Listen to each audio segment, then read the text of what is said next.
Құшағы кең қазақ елі көптеген өзге ұлт өкілдерін бауырына тартты. Қазақстанда бір шаңырақ астында өмір сүріп жүрген түрлі ұлттар мен ұластардың бірлігі, ынтымағы басқа мемлекеттерге үлгі.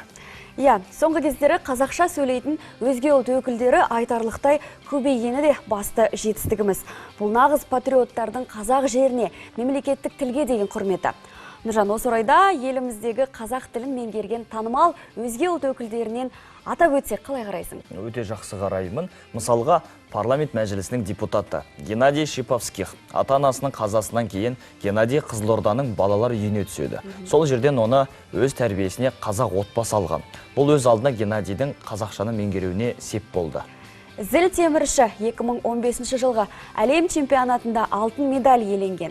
Рио олимпиадасының қола жүлдегері Александр Зайчиковты ерекше атап өткенге отыр. Спортқа ден қойған Зайчиковтың ортасы кілең қазақтар болатын. Нәтижесінде ол қазақ тілін ана тілінде меңгеріп алды. Ислам Байрамуков, еркін күрес шебері, олимпиаданың күміс жүлдегері, Азия чемпионы. Барлық ресми іс-шараларда Байрамуков қазақ тілінде сөйлейді. Сондай әріптестеріміздің арасында да тілімізді жетік меңгерген азаматтар мен азаматшалар қаншама. Осы орайда өз тілін өгейістіп жүрген кейбір қандастарымызға үлгі болса екен дейсің. Қазақстан Республикасының халқының тілдері күніне орай әріптесіміз Маржан Нүсіпбек дайындаған бейне материалға назар аударайық.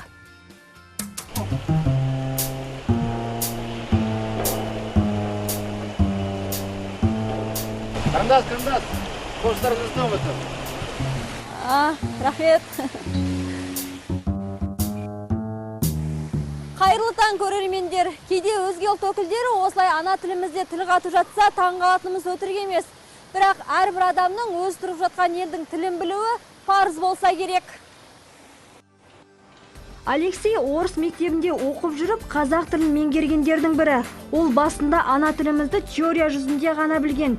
Кейін би орталығындағы әріптестері қазақ болғандықтан қазақша толық сөйлеп, үйренуді қолға алған. Қазірде ол қазақ тілін әлі үйренушілердің қатарында.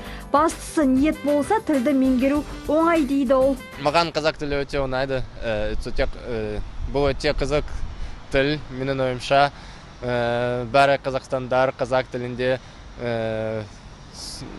сөйлегу керек. Егер адамдар менімен қазақ тілінде сөйлесін, олар орды, бұл өте ұнайды. Ал Еуразия телеарнасының журналисі болып жұмыс істейтін Аминатаның шешесі қазақ, әкесі Африка азаматы. Алматыда білім алған Амината тек орысша оқығанмен қазақ тілін меңгеруді де ұмыт қалдырмаған. 4 тіл білетін ол көпшілігі өзінің қазақ тілін білетініне таң қалатынын айтады. Себебі Аминатамен танысқысы келетіндер сырт келбетіне қарап не орыс, не ағылшын тілінде сөйлесетін көрінеді. Қазақ тілін ана тілім деген Амината өзім тұрып жатқан елдің тілін білмеу өзіме сын дейді. Маған қазақ тілі өте ұнайды. Мен қазір үйреніп жүрмін.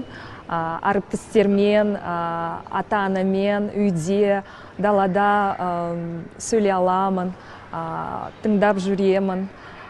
Ол кішкене қиын, бірақ ол менің анам тілі. Практика кішкене жетпейді маған.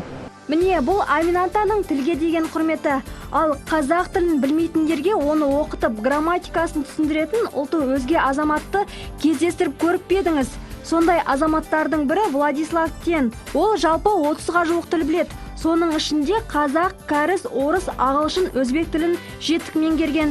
Оның сөзінше тілді үйрену қиын емес. Бастысы оған деген махаббат болу керек. Осылай деген ол қазақ тілін басқа ұлттарға оңай үйрететін методика аз болғандықтан, әрі тілді үйренуде біраз қиындық болған соң қазақ тілінен сабақ беруді қолға алғанын айтады. Енді мен қай елде тұрсам, сол елдің тілін білім керек деп әрқашан ойлайтын. 2 жылдан бұрын мен қазақ тілімен тереңірек қазақ тілін өңгесін бастадым. Біз арамызда қазақ тілі қазақтар бар, бірақ 2 тілді қазақтар бар. Өкінішке орай олар орыс тілін жақсырақ біледі. Өзім қазақша әлі жақсы сөйлемесем де көмектесе аламын оларға. Қазақтың өзінің жүрек жарды тілі болуы керек.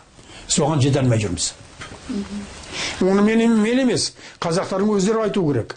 Иә, ана тілімізді дәріптеп жүрген мұндай азаматтар жайлы сөз қозғағанда жазушы Герольд Бельгер туралы айтуда артық болмас. Қазақтың тілі, рухы, тарихы деп жүрген бұл азаматтар көпке үлгі, құрметіміз де ерекше. Ендеше қазақ елінде өмір сүріп жатқан әрбір адамның бойында қазақ тілі менің тілім деген ой осылай әрқашан алаулап тұруы тиіс екенін тағы бір рет айта кеткен артық болмас.